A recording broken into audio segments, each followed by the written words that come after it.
我觉得接下来打苏宁的话，他们下路很可能下路玩的那个福瑞是 AD 他的玩的乌鸦比较多，可能我们会在这方面讨论一下怎么限制一下他的这些英雄池。这个赛季，VG 整体来说成绩确实不好，因为我们其实一直在换人，换了，因为本来是5个人的比赛，可能都换了要将近20个队员了，可能在这方面还是需要。可能下个赛季的话，在这方面可能需要开始就固定一下队员的训练量嘛。Well, they didn't take away that Swain pick going into game 1, but we'll touch on that later during picks and bans. I like what he's talking about going into his big 20-man change for Vici coming into 2018. They need to find some, consistency going into 2019 when it comes to their roster. And there is a thing about having a 10-man roster, I think there's a lot of merit in having a 10-man roster. Having a sub in every position should keep you hungry and make you want to stay in that main roster, right? I actually think that Cloud9 is a very good example of doing that effectively, but they had 20 and they constantly subbed them out, and it wasn't even one player for every role. No. It was just constant players substituting with, from the outside revolving perspective, no rhyme or reason. You're right, a revolving door, so to speak, of those players. So for Vici, I think he's absolutely on the money. Makes even more sense with future internationals having 2 substitutes. So I know you're a big fan of that change. I don't know if that's been... Oh, I believe it has been going through. I thought it was just NA. Ah, only NA? I'm pretty sure that rule... What the heck? So Clements lied to me.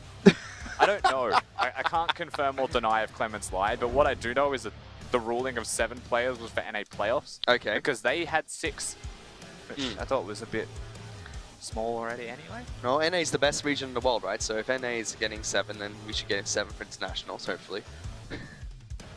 Right. Wow, you agreed! Right. Thank you! Yeah, that was pure agreement. NA is... But yeah, I mean, the LPL is 10. You can have 5 substitutes and 5 starting players. Including playoffs. Yep. I mean, RNG worked with 2 different players during the finals. EDG constantly subbed out their jungler between Klidov and Haru, even in the finals itself. I mean, the RNG tragedy is that you could only take 6 to an international, right? Yes, and they're playing with 7 effectively. Where that is something that, as the LPL, as viewers of the LPL, you don't want to see that one changed as well. If you want to see RNG there to put their best foot forwards, you would want 7 players there so they can have Let Me and Zatai in the top lane, as well as Kasa and MLXG in the jungle. I mean, it's moving forward, if those changes are brought in to international events, that would be beneficial for some of these teams. But for Vici, they need to solidify their roster before they can even think about that. I reckon you just stick the same 5 players in there and say, all right, you 5, you're it for Spring Split next year. I mean, there's a few ways to do it. None of them will be ways that we can actually say would be the most successful one, because it really depends on how the players and organizations work. So yeah, I think for Vici, just find a solid 5. Whether they have, as long as they've got a good mix of experience and young rookie talent, then they can grow them to be better players. And that's what you'd be looking at for Vici. This whole year for them should have been about growth and development, but unfortunately they've still found themselves in dead last with a single set victory. They really need to find something, if anything. Well, this is their redemption match almost against Suning if they can pick up a win, but Suning have looked strong at the first set. First match, to say. Even with the mistakes they were making, even with the good plays that Vici were making, Suning just looked like the better team today. They're going to try and continue through going into game 2. Let's get into picks and bans for this second set. Vici, we're talking about seeing if they can take away some of Fury's picks. But going into this match again, they're on red side. Oh boy.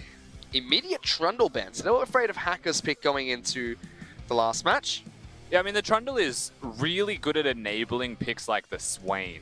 So I do think that they've got complete awareness of that the Swain will most likely be picked here, especially with the Shen locked in. But even before that, Shen was secured. Banning the Trundle, because the Pillar allows you to get a pullback. That allows the pullback in a Shen taunt, and suddenly you've got a CC combo from just a Pillar, which traditionally only forces a single summoner spell for the most part. Suddenly you're getting kills with it. So I think that is a ban of expectation that they want to go against, and they're comfortable going against the Swain. They just want to try and taper its strengths off. They're not outright taking it away just yet. You're right, they don't really need to force anything. Let's see what Vici do, because they lock in Ezreal for Martin. Caveman is a big Alistar player, and quite a few of the former Vici AD carries have been big Ezreal fans. This has been a very staple bottom lane pick for the organization. It definitely has been. That's something that you'd expect to see a lot from Vici's 2v2. Now, I wouldn't be surprised if Sin and Gaming still picked themselves up as Swain. Maybe in this rotation, I would expect even Swain and a jungler, but it seems like they've got a very high priority towards their mid lane right now. See where they go with this. Usually junglers to be locked in the first 3. Yeah, Ryan's getting locked in very early for the side of Suning. So Angel will pick up that champion unless we see Xiao Ao flex it into the top lane. They never count out Xiao Al, his ability to flex champion. Or even Fury taking it to the bottom side of the map, but Mrs. Fortune being hovered there, so is Swain. Swain does get locked in as their bottom lane pick of choice. Immediate Zoe lock in for Fire Rain. Yeah, mild shock on the Swain, but at the same time, Fire Rain picking up his Zoe. So this is one of those moments where if Sin Game are going to flex it and give Angel a Yasuo, now is the time. And then your draft may have some strengths about it. Hacker being able to pick up a tank in the jungle would also round out their composition. As we're going to the second ban phase, Vici, they haven't picked a jungler, and neither have Sin Gaming. So there's a lot of contention around that role, potentially.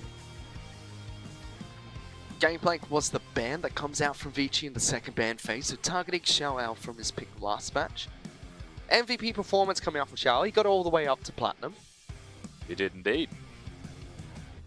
Sick plat player. Challenger IRL though.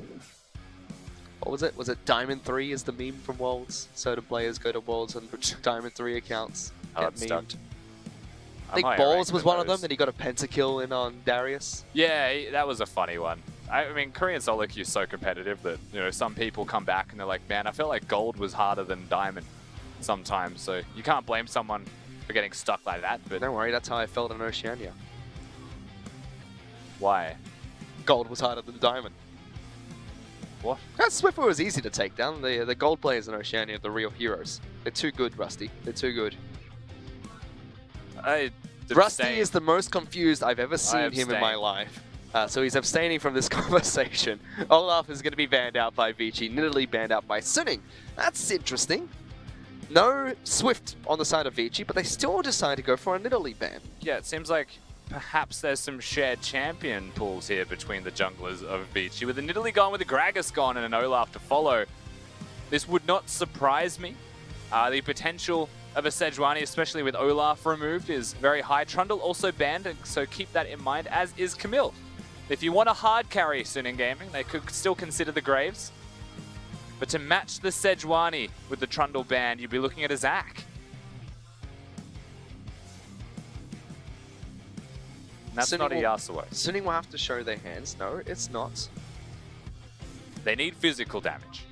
So that's a Yasuo. Lock it in. Yasuo gets locked in. So where is this Yasuo going now? With Zac locked in, you predicted the entire draft phase for Suning, Rusty. How do you feel right now? The only one I missed was Ryze, but they were quick. I was not prepared for a Ryze to be locked in second. So this is going to be Yasuo top lane? It should be Yasuo mid into the Zoe matchup. Yasuo handles it, but also we don't know what the top lane matchup will be until Vici finish off their draft, so I think you can very easily adapt on the fly. Flex on flex on flex. If it does become a Cho'Gath, then Ryze traditionally, and I'm speaking back towards when Cho'Gath was an AP mid laner, Cho'Gath was the counter to Ryze. So it's not an ideal top lane matchup, but then you're choosing, you know, we want to win a lane, which lane is it going to be? And I think having mid lane win as a pivot point is equally as potentially important. Stop. They're making it hard for us. Stop it. This makes the most sense. You know, top's a long lane, so whilst Cho'Gath can control a Ryze in mid, there's more freedom potentially for Ryze top. Also, Abyssal Mask exists. They've got until 20 seconds in the countdown to decide where these picks are going to go. Then no more swaps can take place. Yasuo in the mid lane, Ryze in the top lane is the pick coming out from Suning. Fury will get another chance on Swain in the bottom lane. And Suning are always a fun team to watch, Fish. They are known. Back when they played against JD in the e-commerce wars, they are the early and mid-game team, where JD Gaming were the early and late-game team. And with that early game prowess that they have displayed time and again, they've also picked themselves a scaling composition.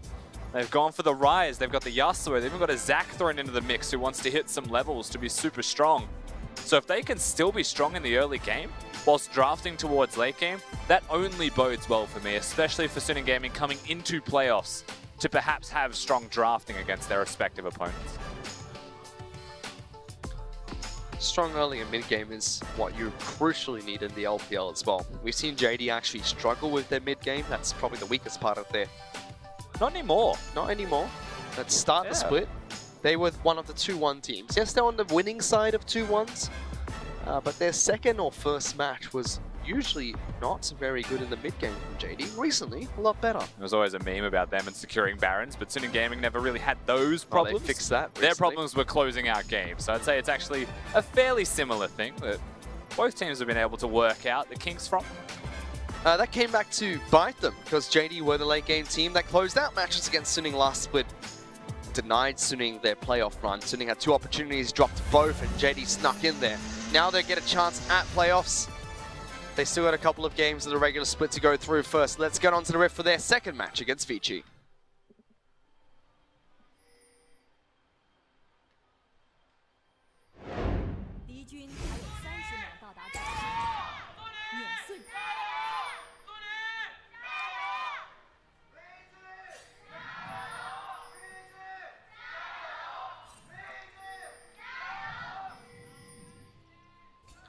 No! LGD's not here! They're actually still going though, respect. So I do have one amendment that we need to make, Fish. We have done wrong by Vici Gaming. Okay. They are in fact gold, that's not bronze, as their team ranking. It looks very bronze. They've also all promoted up to gold in this game, where Suning have suddenly found themselves in platinum. So except for Hacker and Yoon. We're racing all the way up. But Vici are definitely gold, whilst that isn't as vibrant as the ones on the player portrait. Bronze. Just thought I'd point that one out. It looks very bronze. Like, the silver looks great. I don't know. Don't like it. Getting into this match, though, we can take a look at the Keystone runes. Comet being picked up by Cho'Gath, heading to the top lane, is the only one that's really one we could talk about. It's about controlling lane, you know, like if he was against the tank, Grasp of the Undying could work, but if you're choosing to go Comet, and this is not the first time we've seen this from a Cho'Gath actually, usually when they go for Comet, it's about having extra lane control. So firstly you get more damage from being in the sorcery tree primary, then you get a Comet burst on top of all of that, and you're against a mage in the top lane. So if you hit any form of damage, even just yell at them loudly and silence them. Ah! Then Feral there's Scream! extra burst that comes from that. So your smaller trades are better, your longer trades are better. Good lockdown from Fury. Caveman takes some damage. Taunted as well, so they'll get him down to about half health. That was not gonna curious. feel good. Curious coming out from Caveman. I believe 8.15 is the patch as well, where suddenly supports only get 2 potions, not 3. So traditionally, when you look towards the bottom lane, you would say that that was not the worst trade. Well, obviously, it wasn't a good trade, but having a 3-potion Alistar with a passive to heal available, he's going to be back at full, no problem. You're not the case. But he loses another potion, and the poke from a Swain and a Shen will continue, and will be unrelenting if they get a sniff, if they get a lead. As Yoon is taking some Raptors away from Yolda. What are you doing, Yoon? Taking some Raptors away from Yolda. Yeah, I know, Rusty. I was asking Yoon, not you. 2 different names. Well, one's a title. Either way, Hacker's going to get the Raptors. He went from blue buff to Wolves to Raptors. And Tilting. Managed to gets the cheeky auto attack with the empowered damage. Puts Angel to sleep for a little bit in this mid lane, but it's been a much more quiet early game between the 2 teams. And to speak towards this lane as well, we mentioned it was a counter into the Zoe. It's not a level 1 counter, and it's definitely not a level 2 counter. It's from 3 onwards, because at level 3 Yasuo gets wind wall. And whenever you've got the wind wall, even if Zoe puts you to bed with the trouble bubble, you will not take the increased damage from that. So your trade patterns are a lot better, and you actually have kill threat against the Zoe, because if she uses the bubble and it misses, and you didn't have to win ball, you win. It's the play bottom lane though. Caveman popping the Igniter towards Fury. Yutang is here as well, trying to collapse, and first blood picked up by Vici jungler. Once again, they get first blood, Vici. This time though, it's not on the top side of the map, it is towards the bottom lane. And they take down Fury. Now similarly to the last game, Fury will teleport, and he'll be okay, and he won't miss too many minions. But that recall timing was not ideal from the Swain this time around, so not feeling too good with the items that he has purchased. But again, another good early game start coming out from Vici's jungler. You know, one thing that does confuse me here, Fish, whilst we are looking at the Cho'Gath's runes, is that he didn't go towards Resolve secondary. He actually went towards Inspiration. Yep. So, Inspiration tree, giving him that minion dematerializer, is going to be nice for controlling lane against a Rise for certain. Gives him pretty good back timings as well, maybe some more free recalls off.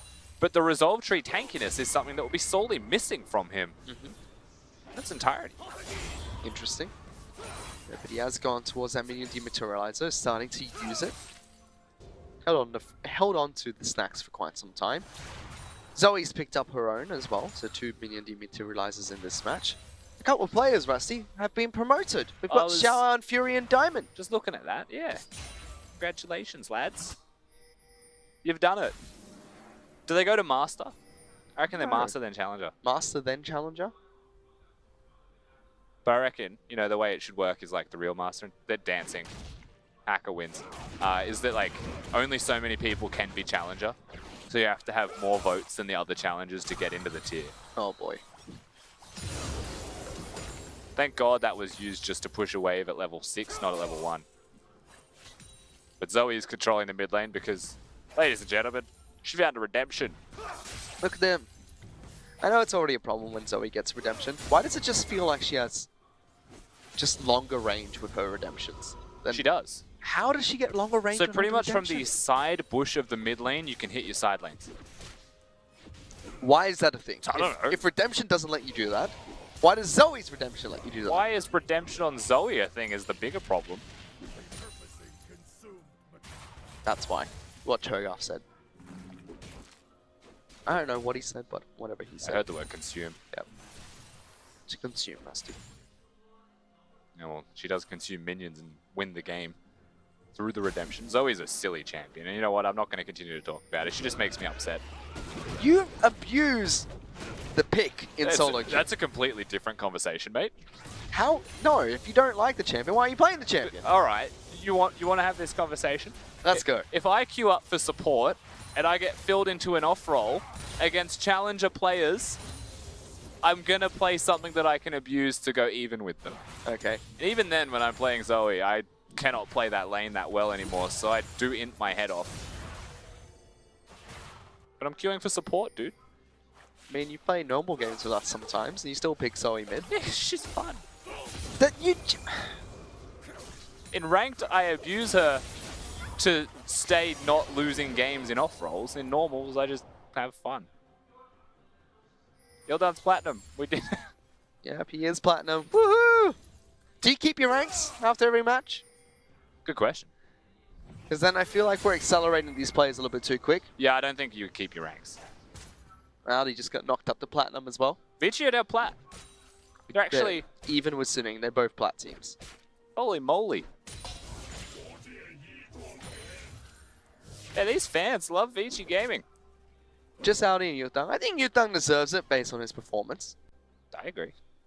I mean, Audi on his Quinn made a couple of oops-a-daisies moments there. Overexerted himself in situations where perhaps he shouldn't have, but such is the life of Ignite Quinn. It's the risk you take, and Suning Gaming were actually the team that rotated very nicely towards them. Yep.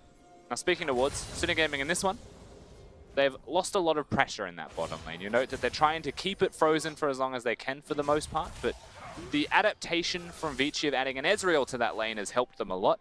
I think more importantly, the adaptation of adding a Zoe to the middle lane has done everything for Vici in terms of map control.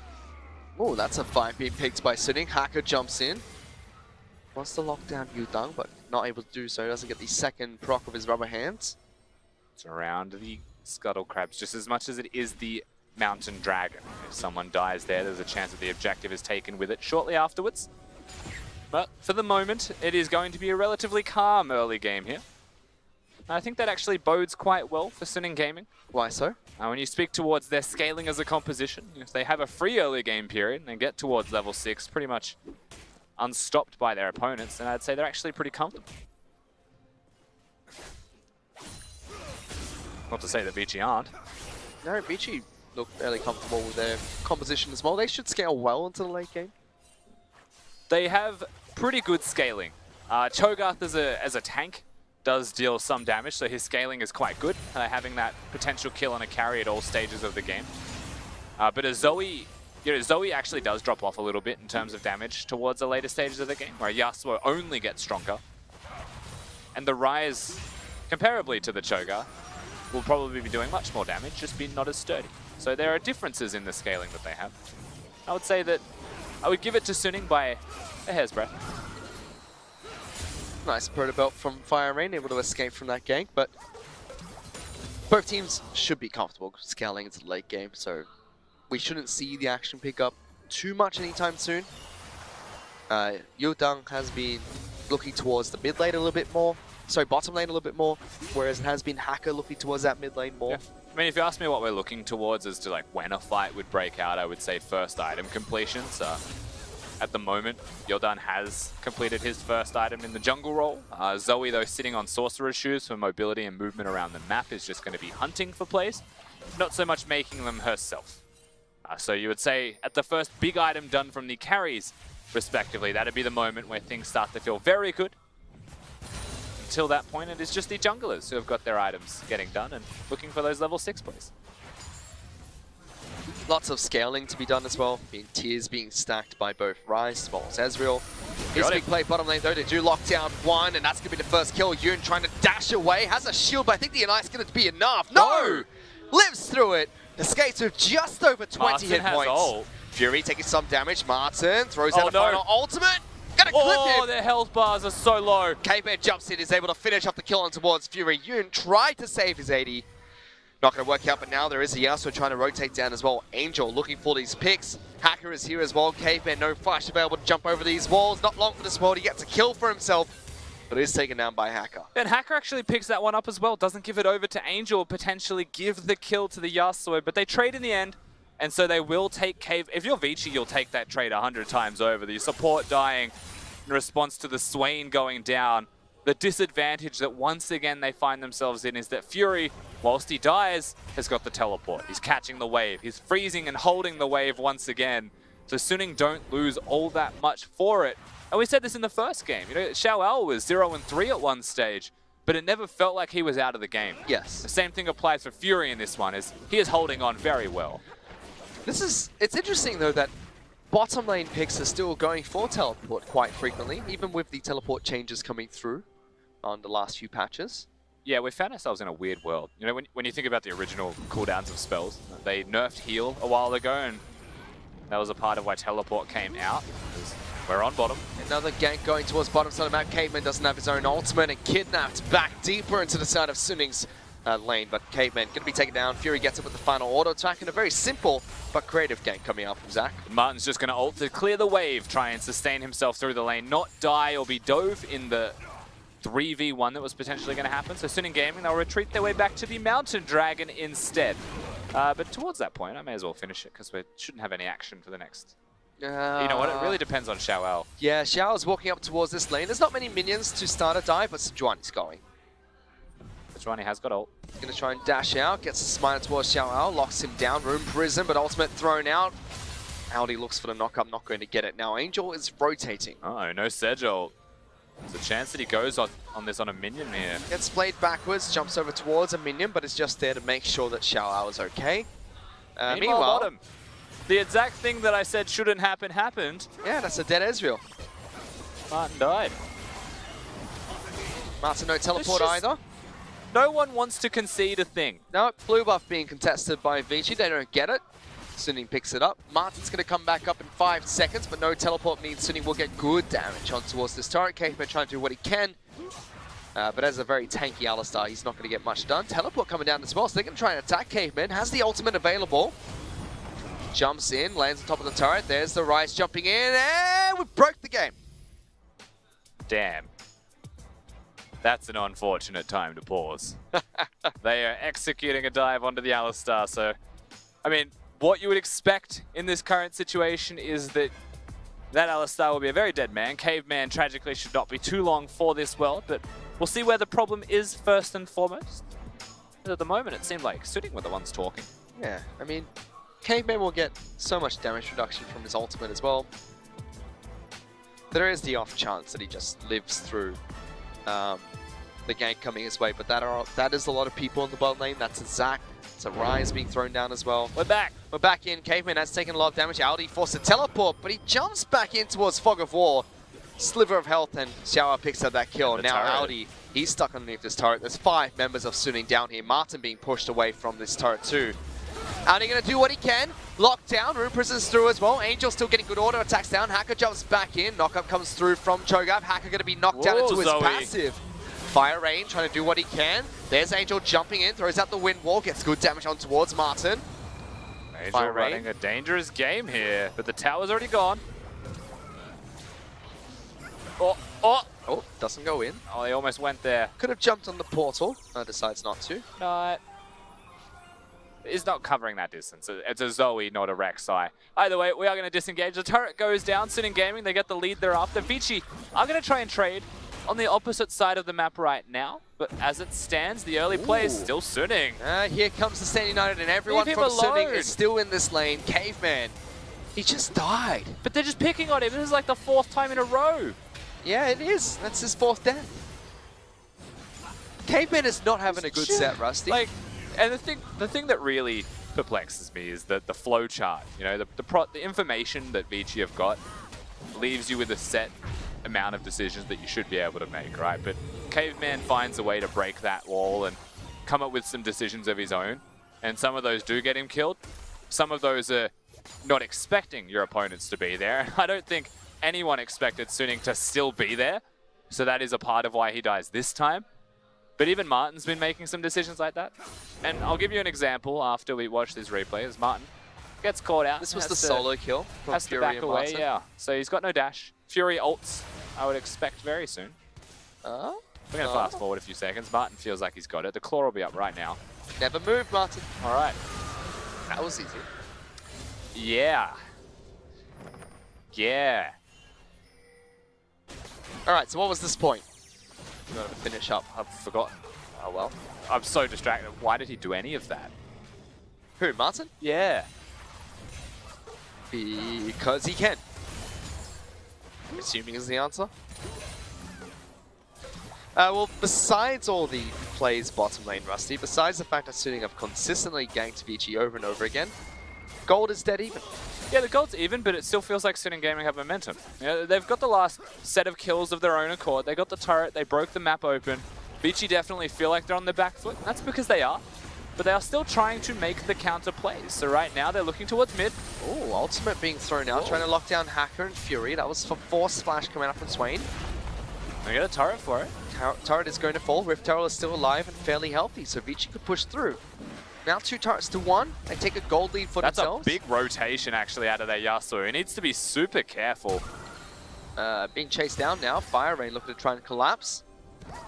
Use the free flash over the wall. That's a flash forward from Yutang. Collapsed by Caveman. Pops the cleanse, but put to sleep, and Martin gets the kill. You're right, Angel needs to be careful. He wasn't. He was very deep, looking for an incredibly long flank around from his opponents, and if Vici funneled in to go for the turret, then definitely it could have worked. Rice was also rotating from the bottom side, but Vici, they make the smart choice. They back away towards the person on the flank, and they give themselves such a gigantic numbers advantage that Sunning Gaming had no response besides do your best, Yasuo, and try and survive. They'll push bottom, they'll push mid back out, but at the end of the day, Vici, they got the Rift Herald charge in mid, and they got a second charge off, and they get a kill for it. They're actually growing a gold lead. Yep, they're in the gold lead, but they're up against a diamond team because Shower has been promoted to Master, Rusty. Oh, that's Challenger. That's Master. I'm going closer. Those are definitely some orange and blue colors. It looks like Master to me, buddy. Got the Does it? silver border. I don't know, someone will yell at me in a second and tell me I'm wrong. Yeah. I mean, it's pretty far away from me. I can't tell. Oh no, Martin gets Oh, hit! no, he Yeah! ulted. Stuck in the ultimate! Yeah, that scream pretty much sums up that play in the top lane. You hate to see it.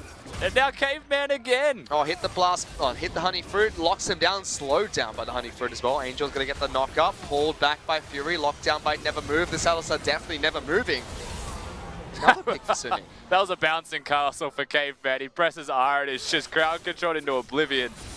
No way out this time. That's actually really dangerous for Angel. He'll get his passive up right now, so he'll survive. And Stand United being thrown out for good measure as well. Cancelled by Yutang, ultimate thrown out, tanked by Hacker. And a collective effort coming out from Sunning. They save both Angel and you. Great intercept from Hacker, the MVP there, and The shield from Yoon, I respect it. Maybe didn't need to throw that one out. Now we're looking towards, is it an Ezreal? No, it's the Trouble Bubble. So the Scrying Orb comes across. Vici still have control of the Rift. Just keep that in mind. They are, whilst not winning this game, they are bringing back that momentum game. They're equalizing control. And now they get a chance to push mid inner. Getting good damage on towards it. They've got their 80 carry of Ezreal here. And they take it down. Cheeky flash away from Fire Rain. You can't tell me this time that Fury's not having a good game and is really vying for that MVP position if Suning Gaming come out on top in this second one. Why is Fury not challenger? Now 5-2. They collapse on towards Hacker though. Face checks the bush inside of his own jungle. Popped into his passive. Suning are going to try and rotate. Teleport on to save the blows a little bit longer. Fire Rain though caught out. Ignite is ticking. He's going to fall. Yoon gets the first kill of the fight. Hacker going to try and stay alive a little bit longer. Now taking them down.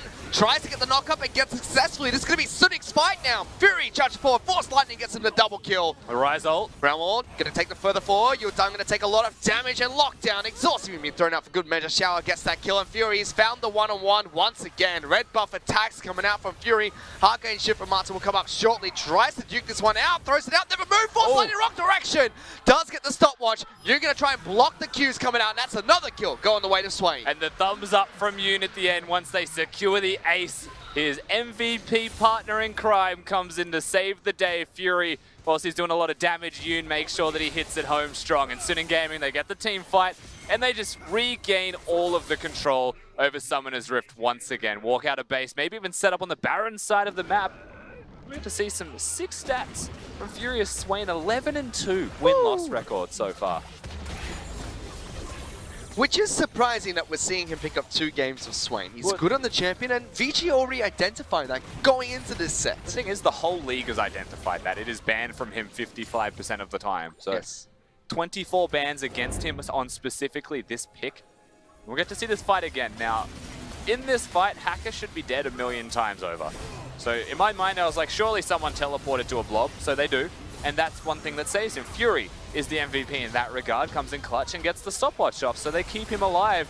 And then he gets off the ult, he gets off the knockup, he sets up the Yasuo. And through all of this time, the Zoe dies, the Zac lives, he sets up the ultimate, and all of that comes from a simple teleport onto the Zac block, because Vici chose to engage on him first. And that was the correct choice. It's, once again, how they follow that choice up with mechanical execution or decision making. In this case, it was Fire Rain trying to get damage on the flank just to assassinate him, finds himself caught. When you think about it, his job is to be a tank. The more crowd control he can land, the better. He bought so much time for his team. The rest of Vici were looking at Zac for so long. Stopwatch, the passive, the teleport, and even the ultimate at the end to get a bit more crowd control.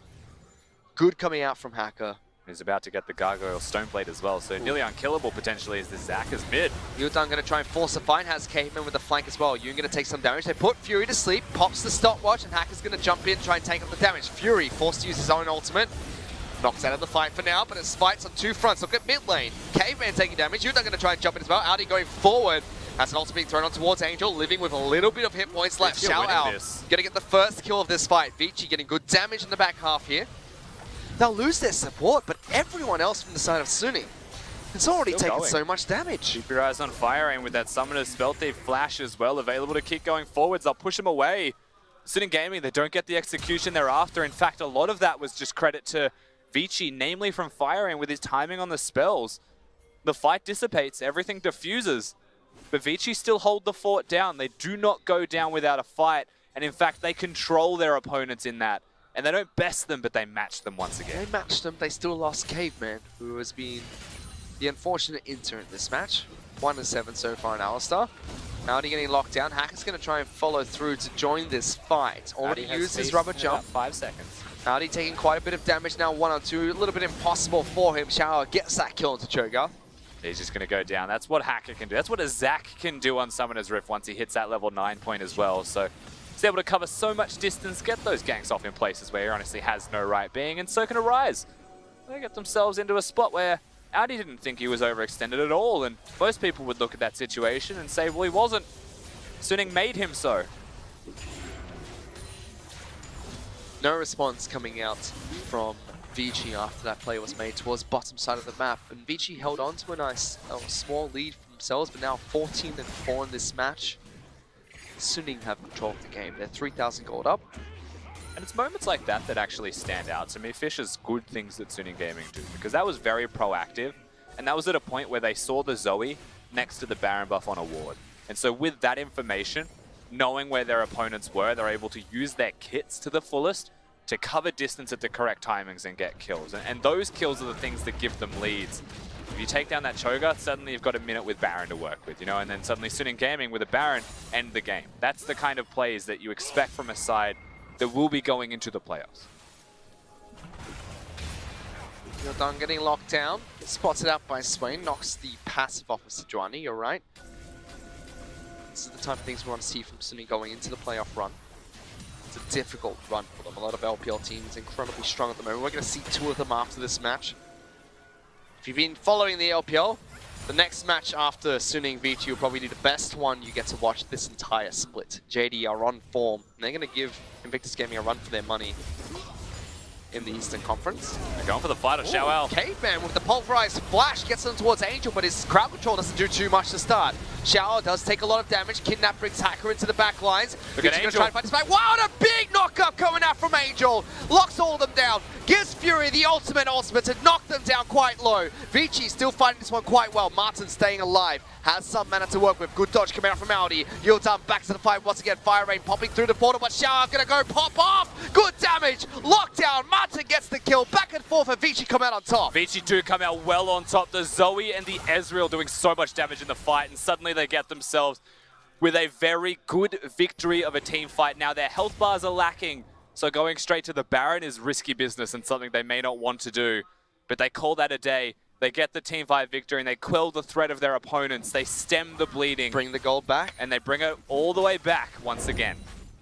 It was that fight started off with a force from Caveman. And it was a sick force because he headbutts the Banshee's Veil, then flash pulverizes to hit two people. So while Xiao survives, he has no health and his relevance in this fight is lacking. And the second Angel gets that ult off, he's headbutted over the wall. So the rest of that combo's gone, and then he's just feasted on by a Cho'Gath. And suddenly Vici from this position actually stay in the driver's seat. Now their health bars don't reflect it, but when they're fighting next to a wall with a Zoe and an Ezreal poking from longer range, it feels like they're comfortable. And Xiao, he almost gets himself a multitude of kills there, but not to be seen. Well executed, once again mechanically, from Vici Gaming. Try to go very aggressive at the end. Hello. That wasn't a real one. I checked as well. Uses It's his every time. fake stopwatch. Bought it from the fake markets. Fury is 9-3-4 though. Rabadon's death cap already picked up for Swain. He's promoted to Master as well. Vici probably don't recognize that they're only 1,000 gold behind, and I think whilst this is fair as a bait, it's risky. What they want to do is engage regardless, with a Sejuani, with a Cho'Gath, with an Alistar. Oh, that's Righteous Glory being popped by Audi looking for the engage, but Fury stops him. And it's mid lane control, mid lane priority for Suning Gaming, where from Vici it's the fight they're after. They're going in, Hacker starts the fight, gets the double knock up on towards Martin. K-Man taking quite a bit of damage though, already popped the Unbreakable Will, needs to try and disengage now, but the first kill is going to go towards the side of Angel. Flashing forward, looking to try and collapse on towards Market. Ryan's going to jump in as well, gets over the walls, gets to the safety of Krugs. Krugs almost kills him, but Fire Rain's going to fall. Fury gets the flank and gets the damage he needs. And Martin barely survives, he can't recall because he has to hit the Krugs. They were aggroed and suddenly Suning Gaming, they go to the Baron and they set themselves up to succeed because they get the team fight on their terms. Martin's in a sick battle, why would we watch Baron? Yeah, why watch Baron when we can see Audi fall and Martin fight Krugs? Meanwhile, Yuldan wants to try and go for the steal, but he's being kept occupied by Fury as well. Xiao throwing out the ultimate as well, just to make sure he can get back to base, and that gives Suning enough time to secure Baron, as well as a 4,000 gold lead. Hits him with the wind wall as well. Shows them that he's still paying attention, he's not in the shop. That Yasuo is a big part of why they were able to succeed in that last little trade as well. Dodging away from the engage, getting to the minion wave, and the rest of Suning Gaming very comfortably find themselves now in the driver's seat. Yep. Turrets to follow with a Baron buff to follow. We also see everyone from Suning being pulled over the line to Diamond. Fury gets promoted to Master, and Xiao our challenger tier, Rusty. He is challenger. It looks the exact same as Fury's, bro. Let's look at the replay first. Now, Hacker rather, is the one that goes forwards here at the start. Very nice crowd control from him. Gargoyle's Stoneplate means he's unkillable. And during all of this time, Caveman's ultimate will subside. So with that first kill gone, Fire Rain, trying to help his team, stands inside the red buff. and ults over the wall and then has to come back. So he just dies. Oops. Instead of running away. But that is a Zoe problem. Zoe excels at going forwards, not at kiting backwards. So they prey upon her. Now with Baron buff, Sunning are going to try and push for these next few turrets. Inner turrets still remain in all 3 lanes for the side of Vici. But once Sunning take all these down, that's going to be a big gold lead for Sunning. Definitely, and very comfortable at the moment in terms of map movements from Sunning Gaming. They push top side, they have Yoon protecting Angel. They have the vision set up, they have a Shen physically in position as well. And now you'd expect Angel pressuring this top side, whilst Ryze is pressuring bottom, and they've got the Baron buff pushing in mid with this 1-3-1, that they can move between the lanes freely and just get more and more turrets from this. Ryze ultimate uniquely capable as well of moving a minion wave between those lanes, so something you may see coming out of Xiao. Yes, Fire Rain. Good job. Really got him. Whee! He Good got damage. It could have win-walled, but he didn't think it would hit him. He didn't think it would take that much damage, I would assume as well. Now at half health, you don't look like he wants to try and force a fight. Rubber Hand's going to come out. Another sleep goes through. Good damage on towards the Sunning players, but they get good damage on Ryze towards is winning the Vici's 1v1. inhibitors. So inhibitor turret in the bottom lane taken down. Top lane inhibitor turret at half health. Mid lane still has its inner turret. Feeling good. They're able to go back once again. Angel, he did have an Ocean Dragon, and he had a red buff giving him some extra health back, so he'll be okay. The fight may be on here. Yeah, they want it. Ooh, good flashball voice coming out from Caveman once again. Locks down Fury as well as Yoon. Vici going to try and follow up. Fury forced to use his own Zhonya's there, looking to lock down this Swain. Another initiation coming out from Hacker. Kidnap brings 3 people back. Teleport's coming through, but Fury pops. Gets good damage. The first kill to Martin as well. That's all the consistent damage from Vici taken away. Fire Rain forced it back off as well. Angel gets a double kill for himself. Xiao wants to collapse, not quite fast enough to get on towards Fire Rain, who'll get back towards his fountain. But that's going to be game here, Rusty. For a hot second, I thought Xiao was going to follow into the Nexus, but you're right, the game's pretty much over here. Baron buff is all it takes for Sunning Gaming to close out the 2-0. This turret's going to be taken down. Sunning going to keep Vici away from their Nexus. They can't play defense if they're stuck underneath their turret. And a much more clinical game too. Vici looked like they could fight back, so there were still signs of life for them, but just not enough against Sunning. 2-0 on the day. Moments of hope from Vici, but they're only glimmers. It's not consistent, not even close to consistent enough to get a victory of even a map here against Sunning Gaming. And this is 4th place versus 7th place in the conference, and rightly so. Sunning Gaming have proven that they are able to take it to them. They are able to get the clean 2-0 coming into playoffs. And Vici, they are doing their reverse Invictus Gaming this split, staring down a potential 1-18. Even worse than their performance during the spring split. But it seems like Sunning, there were places they needed to be, Rusty. And I'm pretty sure where they needed to be was right here to watch the next set we have today. Making it fast and quick so we can get into the IG-JD set. ASAP would be brilliant. But you're right, Sunning Gaming in this game, they made it easy. They did make it fairly quick as well. And they are the kind of team that does like to have those quick games. They best Vici on the Rift twice in a row. No problems whatsoever. And really didn't feel like there was a moment where Vici had control. You know, it felt like they had wrestled back to being even. And at that exact moment, once they had been even, someone was caught out of position. Sunning Gaming back in control again in the driver's seat. Pretty much the entire game, actually. Vici struggles continue. We heard it earlier before the second match. But they're hoping they can lock down a roster for 2019. But as long as they still have all the players they're currently using, looking to experiment with some of their matches, including today, running a few substitutes, but it just wasn't enough. And it hasn't been for some time for Vici. It certainly has not been, of course. When you look at this set, 31 minutes was the game time. Fury was my MVP, and I'll be shocked if he doesn't get the MVP in this second game. Very much deserving. Out, he hit Challenger. As an overall set performer, I think that Fury definitely had his pop off. He played very well on Swain, and that was the pick that Vici was saying at the very start, that they were going to look to try and take away from Fury, but they didn't. In both sets. And they identified that before they went into the series against Suning. I mean, it was loosely related to knowing that he has the Swain and trying to play around it. And I don't think they specifically said we will ban the Swain. Obviously they didn't in that one, but they changed up their draft. They picked the Ezreal in the second game. They were consistently picking the Alistar as well to knock away the Swain or knock away the Shen in that matchup. And I think to me the problem was that they didn't just give over the Swain, they gave over the Swain Shen. And that duo just has so much pressure in lane and outside of the lane by having the teleport on the Swain and the ultimate from the Shen to influence the map. And that really does feel like that's where Suning is at their most comfortable because they made very good plays around their 2v2. I mean, mid-game and early game was where Suning were able to play the best, it seems, and laning phase is a part of that combo. Fury and Yoon looked very good in the bottom lane. They've been quite solid in the bottom lane. They never really stood out like Uzi and Ming did during Spring Split, but they've been good. I mean, no one's going to stand out like Uzi and Ming does. That's for certain. But I think towards Fury and Yoon in this split, I actually think they've had a very solid showing to the point where they have stood out a bit more.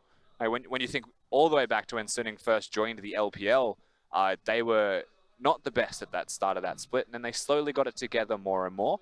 The one thing Suning had when they were finding themselves was good macro play. They had a very good macro play around their bottom laners of Fury and Yoon. But this is the first split I've really looked at them and said, micro-wise, they're winning lane more often than not currently, even against the best players like Uzi and Ming, because Suning Gaming did win lane against them. They did. They played very well against them, and in this match against Vici, they picked up the 2-0 win. They were able to clean out some of the problems they had, which was trying to finish matches. Yep. Suning executed the end of the games quite well. Yeah, definitely. I mean, Suning don't need to close out in late game if you can close out in early game. That's always been a good way to look at that. But Baron, they're securing Barons now. They're doing it successfully around team fights, and that was a big thing they were struggling with before. So once they hit those late game stages, I mean, this particular fight, Fury is unkillable. Even with the early Zhonya's use, is unkillable. So Suning Gaming are always destined to win this one. And that is, again, the byproduct of they get the Baron, they then get the team fights with the Baron, and they cannot lose at that point. There's 2 back-to-back initiations coming out from Caveman as well that set up Vici for its fight, but both times felt like the follow-up was a little bit lackluster, but there you go, Rusty, you got it. My boy got it. Fury gets the MVP. And a very deserving one at that, of course. Fury and Yoon as a duo, you think back to their trades in the bottom lane, even when they were being ganked and almost dying. Yoon tried his hardest to save him. Fury almost survives as well. That duo, to me, is always going to be my favorite to watch from Suning Gaming. Whilst their top lane is explosive, those two have been together for so long, their synergy is incredible. And if I remember correctly, they do have another match to play before playoffs, but Suning will be an exciting team to watch when they go into playoffs. Speaking of excitement, we've got our match of the week coming up. Invictus Gaming will be taking on JD Gaming. It's going to be the best match you watch during the summer split of the LPL, so don't go anywhere. We're going to a break. We'll be back with that match in just a bit. 这个夏天，IG 有太多东西需要证明，请大家拭目以待。